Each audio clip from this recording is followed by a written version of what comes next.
মার্কিন যুক্তরাষ্ট্রের সাথে আমাদের সম্পর্কের কোনো অবনতি হবে না। আজকে আপনি আসিফ সাহেবের যে এটা পড়ে শুনলেন, এগুলো হচ্ছে এখন আমরা একটু Facebook, yes very good, Facebook খুব ভালো, আমরা আমাদের এগুলো ব্যবহার করব, মিডিয়া ব্যবহার করবো অবশ্যই, কিন্তু এই যে এক একজন এক এক রকম করে আমরা যখন আমাদের মতামতগুলো বলার চেষ্টা করব, ওগুলো ঠিক রেসপন্স না হয়ে রিয়াকশন হয়ে যাবে। এবং এটার কারণে এখন এটার কিন্তু কারণে তুলসী গেবার্ডের যে স্ট্রেচার, সেই স্ট্রেচার কিন্তু ব্রুসের না, এটা আমাদের খেয়াল রাখতে হবে। ব্রুস আরও অনেক নিচের একজন মানুষ, স্বরাষ্ট্র দপ্তরের মুখপাত্র হতে পারেন, বাট আরও নিচের।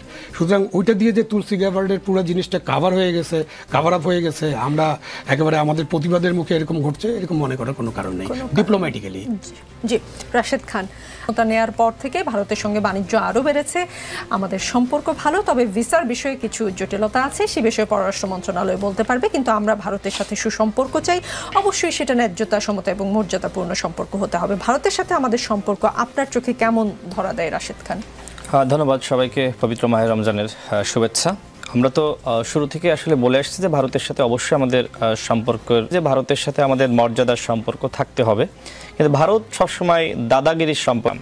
যদিও অন্তর্বর্তীকালীন সরকার তাদের বিভিন্ন উপদেষ্টারা বিভিন্ন ধরনের বক্তব্য দিচ্ছে, আজকে প্রেস সচিব যেটি বলেছেন সেটি আবার আমাদের মাহফুজ আলম সাহেবের বক্তব্য কিনা সেটি আবার আমাদের ভেবে দেখতে হবে, কারণ তিনি কিন্তু আবার ভারতের ভূমি দখল করতে চান, সে ধরনের তিনি বক্তব্য বা লেখালেখি তিনি কিন্তু করেছেন।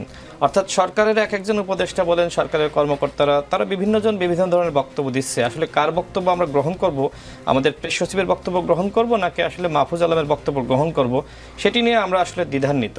তবে আমরা মনে করি ভারতের সাথে অবশ্যই আমাদের সম্পর্কের দরকার আছে, যেটি চীনের সাথে যে ধরনের সম্পূর্ণভাবে বাংলাদেশকে নিয়ে ষড়যন্ত্র করতে পারে। আমরা চাই ভারতের সাথে কখনোই আমাদের যুদ্ধ না বাঁধুক, কিন্তু ভারতের সাথে আমাদের যে সীমান্তের যে সমস্যাটা আছে সেটা অবশ্যই ভারতকে মেটাতে হবে।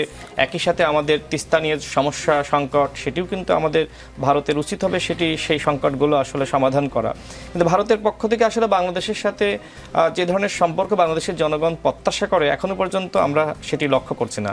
বিশেষ করে যে এখনো পর্যন্ত আমরা দেখছি যে শেখ হাসিনাকে তারা মানে যেভাবে আশ্রয় প্রশ্রয় দিচ্ছে, বাংলাদেশ সরকার চিঠি দিয়েছে, কিন্তু সেই চিঠির কোনো প্রত্যুত্তর বা তাকে ফেরত দেওয়া, এবং এরপরে আমরা দেখেছি ওবায়দুল কাদের পালিয়ে গেছে, আওয়ামী লীগের অধিকাংশ নেতারা ভারতে পালিয়ে গেছে। আমরা যতদূর শুনছি সেটি হলো যে ভারত মানে এক ধরনের বর্ডার আসলে আওয়ামী লীগের নেতাদের জন্য ওপেন করে দিয়েছে, যে আওয়ামী লীগের নেতা বা ওই পরিচয় বা ওই কার্ড দেখাতে পারলে তারা ভারতের সব। আমাদের সম্পর্ক যথাযথ আছে, আমাদের সম্পর্কের উন্নয়ন জরুরি, এবং একই সাথে ভারত যে দাদাগিরি বা ভারত আমাদের সাথে যে ধরনের বিমাতা সুলভ আচরণ করছে বা আমাদের অভিভাবক হওয়ার চেষ্টা করে, এইগুলো যদি ভারত বন্ধ না করে, কখনোই আসলে ভারতের সাথে আমাদের স্বাভাবিক সম্পর্ক হবে বলে আমরা মনে করছি না। আমরা ভারতের সাথে অবশ্যই সম্পর্ক রাখতে চাই, কিন্তু আমার মনে হয় না যে সেই সম্পর্ক এখনো পর্যন্ত স্থাপন হয়েছে। জি, জয়নাল আবেদিন শিশিরী, চিন্তা ও কার্যকর কৌশল নির্ণয়ের ক্ষেত্রে মারাত্মক অভাব রয়েছে, তেমনি রয়েছে বাস্তব পরিস্থিতির মধ্যে সমাধান নির্ণয়ের চেষ্টার অভাব। ফলে আমরা দ্রুত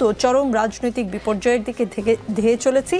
সময় বেশি দূরে নয়, সতর্কতার অভাবে আমরা পরস্পরকে দোষারোপ করতে থাকবো, এবং বাংলাদেশে ইন্দো মার্কিন ইসরায়েলি পরিকল্পনা বাস্তবায়নে গাজার পরে নতুন যুদ্ধক্ষেত্র বাংলাদেশ পরিণত হবে। তার এই আশঙ্কার পেছনে আপনি কি কি যুক্তি খুঁজে পান, বা আদৌ কোনো যুক্তি খুঁজে পান কিনা? ধন্যবাদ নিকুলাপা, আপনার মাধ্যমে স্মরণ করছি আজকে জুলাই বিপ্লবের সকল শহীদদেরকে। হ্যাঁ, ফরহাদ ভাই যে জিনিসটা আজকে উত্থাপন করেছেন, এ ধরনের আশঙ্কা আমাদেরও রয়েছে, কারণ বাংলাদেশকে নিয়ে বহির্বিশ্বের এবং আঞ্চলিক পরাশক্তির সবসময়ই একটি গভীর ষড়যন্ত্র বিদ্যমান। গত 54 বছর থেকে যদি আমরা বলি, এটা আমাদের রাজনৈতিক স্টাডিতে আছে। যদি আপনি 2500 বছর ইতিহাস দেখেন, এখানে আমাদের পূর্বপুরুষরা এখানে 500 বছর ধরেও আমরা দিল্লির বিরুদ্ধে সংগ্রাম করেছে, যেটা হচ্ছে আপনার দ্রাবিড় ছিলেন যখন আর্যদের বিরুদ্ধে যুদ্ধ করেছে, বা আপনার যারা বৈদিক ছিলেন, যে এখানে ব্রাহ্মণ ছিল, তাদের বিরুদ্ধে যুদ্ধ করেছে 500 বছর। এই ইতিহাস আমাদের আছে। সুতরাং 2500 বছর থেকে আমরা এখানে সংগ্রামের মধ্য দিয়ে আছি, এটা আমাদের নতুন নয়। আর যে জিনিসটি ফরহাদ ভাই এখানে উল্লেখ করেছেন, আমাদের গাদিকারা একদম এজেন্ডা সেট করে তার মুখ থেকে টেনে বের করেছে। সে কিন্তু স্টেটমেন্ট দেয়নি, এটা আমেরিকান স্টেটমেন্ট না, এটা তার প্রশ্নের উত্তর। আর প্রশ্নটা কেমন ছিল? Double barrelled question. আপনাকে উত্তর সে যেভাবে মানে উত্তরটা সে এভাবেই দিবে, এভাবেই কোশ্চেনটা করা হয়েছে যে বাংলাদেশের বিরুদ্ধে উত্তরটা দিবে। তো এগুলো তো পরিকল্পিতভাবে। আর তুলসী গ্যাবার্ড কে? সে তো আমেরিকান রিপাবলিক দলের নেতা। আমেরিকান রিপাবলিক দলটা কি? এটা সাম্প্রদায়িক দল, এটা ধর্মভিত্তিক একটা দল, যেমনটি ভারতের বিজেপি একটি সাম্প্রদায়িক দল।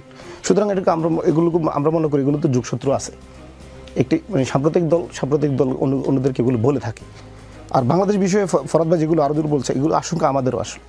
দেখেন যে রুমিনাফা বলছে এই সরকারকে জনতুষ্টিবাদী সরকার বলা হয়। আমি তো মনে করি এই সরকার জনতুষ্টিবাদী না, এই সরকার হচ্ছে বিএনপি তুষ্টিবাদী সরকার। দেখেন বিএনপি এখানে যা বলে এই সরকার তাই সরে, দেশের মানুষের চাইছে এখন গণপরিষদ নির্বাচন দেওয়া হচ্ছে না, তাহলে ডক্টর মোহাম্মদ ইউনূস এখানে কি আসলে জনগণের সরকার নাকি বিএনপি তুষ্টিবাদী সরকার? এই যে আওয়ামী লীগ নিষিদ্ধ করার থেকে বড় সংস্কার কি আছে বাংলাদেশে এখন এই মুহূর্তে? সবচেয়ে বড় সংস্কার তো আওয়ামী লীগ নিষিদ্ধ করা। তো ডক্টর মোহাম্মদ ইউনূস বিএনপিকে মানে যতটুকু ফেরত দেওয়া যায় উনি তাই করলেন। মানে মনে হচ্ছে যে বিএনপি তো শুনছি এখন তো শুনছি বিএনপি তিনজন মানে মহাসচিব হচ্ছে। আমার তো মনে হয় ওনারা চতুর্থ মহাসচিব বললো দেশের মানুষ ভুল হবে না, কি করলেন জানেন? দেশের জনগণের জন্য উনি বিএনপি যা বললো তাই মেনে নিলেন। আর অন্য পার্টিগুলো যা বললো, দেশের জনগণ যা বললো রক্ত দিল, তার কোনো মূল্য নাই। আপনাদের আহ্বায়কে তাহলে এতদিন সরকারে যে ছিলেন তিনি বিএনপির তুষ্টির জন্য কাজ করেছেন? আমরা নিঃসন্দেহে বলবো যারা এই সরকার আমাদের এই দাবিগুলো পূরণ যারা করবে না, যারা এই দাবিগুলো পূরণ করবে না, তারা জনগণের সাথে কোনো না কোনোভাবে তারা প্রতারণা করেছেন। এসে যেই হোক, ডক্টর মোহাম্মদ ইউনূস হলেও সেই প্রতারণা করেছেন। জি, আবু আলম মোহাম্মদ শহীদকে আমাদের শর্ট পড়ে যাবে, কাঁঠাল আর পেয়ারাও যাবে আমাদের এখান থেকে। এই মাসের শেষে চীন যাবেন প্রধান উপদেষ্টা ডক্টর মোহাম্মদ ইউনূস, এমনটাই কথা আছে। প্রেস সচিব বলেছেন এই সফর একটি ঐতিহাসিক সফর হতে যাচ্ছে। চীনের স্বাস্থ্যসেবা প্রতিষ্ঠান যেন বাংলাদেশে এসে বিনিয়োগ করে সেই চেষ্টাও হবে। আবু আলম শহীদ খান, চীনের এই সফর কি মানে কেবলই আম কাঁঠাল পেয়ারা বিক্রির সফর, নাকি সামনের মাসে যতদূর শুনতে পাই যে প্রধান উপদেষ্টা থাইল্যান্ডে অনুষ্ঠিত বিমস্টেক সম্মেলনে যোগ দেবার কথা রয়েছে, আমি নিশ্চিত জানি না, এরকমটা শুনতে পাই, যেখানে প্রধানমন্ত্রী নরেন্দ্র মোদিও থাকবেন, সেখানেও কোনো প্রভাব বিস্তার করতে পারে প্রধান উপদেষ্টার চীন সফর?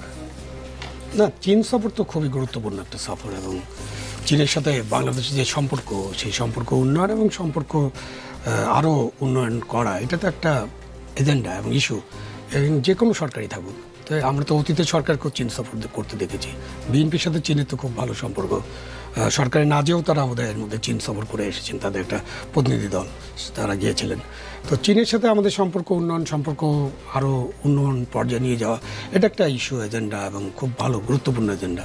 কিন্তু তার সাথে আম কাঁঠাল এইসব সফরের সাথে সম্ভবত এটা এমনিতে একটু কথা বলার ফাঁকে ফাঁকে এটা রসিকতা হতে পারে।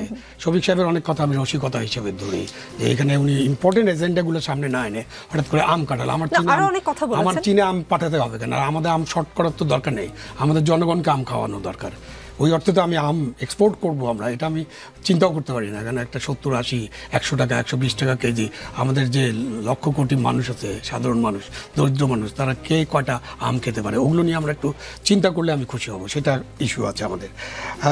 আপনি যেটা বললেন যে হ্যাঁ, বিমস্টেকে যাওয়ার আগে চীনের সফর, এবং চীনে আমাদের সফরটাকে কতটা গুরুত্ব দিয়ে দেখা হবে, এবং চীনে আমরা কি কি কূটনৈতিক আলোচনা করব। একটা বড় ইস্যু আছে, তিস্তা ইস্যু, এটা নিয়ে আলোচনা হতে পারে বা হবে কিনা আমি জানি না, কেন ইস্যুগুলো তো সামনে আসেনি। তো ওই আলোচনার মধ্যে দিয়ে আমরা কি কি অগ্রগতি পেতে পারি সেটা খুব ইম্পর্টেন্ট। এবং ইয়েস, আমাদের জন্য যেটা একটু আগে আলোচনা, আপনি ভারতের সাথে সম্পর্কের কথা চিন্তা বলছিলেন, তো ভারতের সাথে আমাদের সম্পর্কের কার্ড তো খুব দুমুখী কার্ড। একটা হলো ভারত প্রেমে আমরা গদগদ সম্মানের ভিত্তিতে এবং ভালো সম্পর্ক হতে হবে,